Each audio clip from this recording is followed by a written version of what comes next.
بسم اللہ الرحمن الرحیم۔ محترم سامعین، ناظرین و ویورز، السلام علیکم ورحمۃ اللہ وبرکاتہ۔ امید ہے کہ اللہ تعالیٰ کے فضل و کرم سے خیریت سے ہوں گے۔ اللہ تعالیٰ آپ کو، آپ کے اہل خانہ کو ہمیشہ اپنی حفظ و امان میں رکھے، آمین۔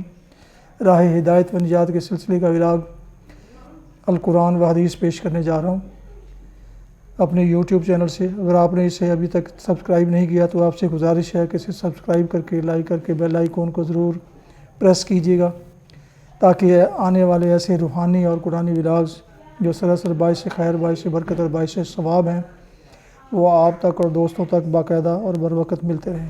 شروع کرتے ہیں القرآن و حدیث۔ اعوذ باللہ من الشیطان الرجیم، بسم اللہ الرحمن الرحیم۔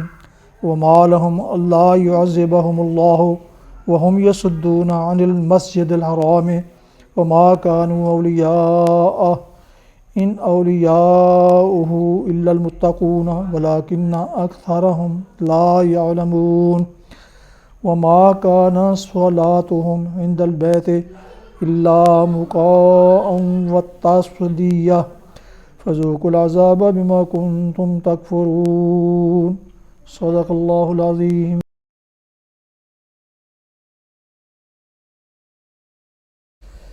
سورہ انفال کی آیات مبارکہ 34 اور 35 کی تلاوت کی گئی۔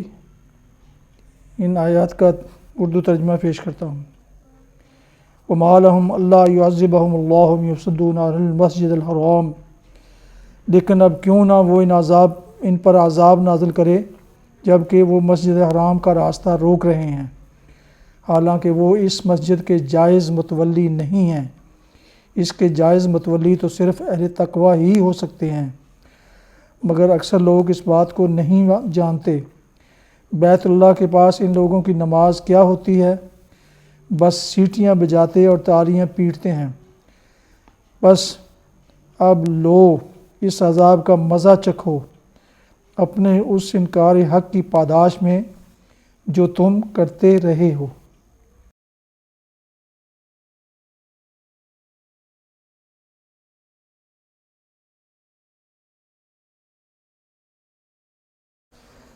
تلاوت اور اردو ترجمہ کی گئی آیات مبارکہ کی تفسیر سماعت فرمائیے۔ بس سیٹیاں بجاتے اور تالیاں پیٹتے ہیں، یہ اشارہ اس غلط فہمی کی تردید میں ہے جو لوگوں کے دلوں میں چھپی ہوئی تھی اور جس سے عام طور پر اہل عرب دھوکہ کھا رہے تھے۔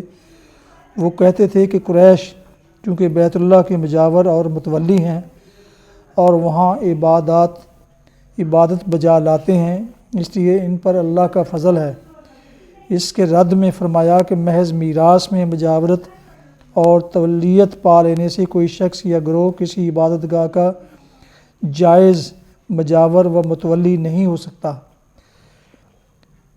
جائز مجاور و متولی تو صرف خدا ترس اور پرہیزگار لوگ ہی ہو سکتے ہیں، اور ان لوگوں کا حال یہ ہے کہ ایک جماعت کو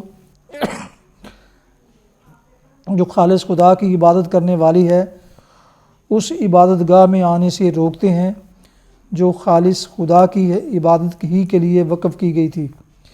اس طرح یہ متولی اور خادم بن کر رہنے کے بجائے اس عبادت گاہ کے مالک بن بیٹھے ہیں اور اپنے آپ کو اس بات کا مختار سمجھنے لگے ہیں کہ جس سے یہ ناراض ہوں اس سے عبادت گاہ میں نہ آنے دیں۔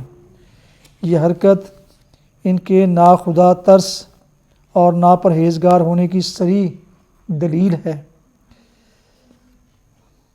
رہی ان کی عبادت جو وہ بیت اللہ میں کرتے ہیں تو اس کے اندر نہ خضوع و خشوع ہے، نہ توجہ اللہ ہے، نہ ذکر الہی ہے، بس ایک بے ایمانی شور و گل اور لہو و لعب ہے جس کا نام انہوں نے عبادت رکھ چھوڑا ہے۔ ایسی نام نہاد خدمت بیت اللہ اور ایسی جھوٹی عبادت پر آخر یہ فضل الہی کے مستحق کیسے ہو گئے، اور یہ چیز انہیں عذاب الہی سے کیوں کر محفوظ رکھ سکتی ہے۔ اس عذاب کا مزہ چکھو اپنے اس انکار حق کی پاداش میں جو تم کرتے رہے ہو۔ وہ سمجھتے تھے کہ عذاب الہی صرف آسمان سے پتھروں کی شکل میں یا کسی اور طرح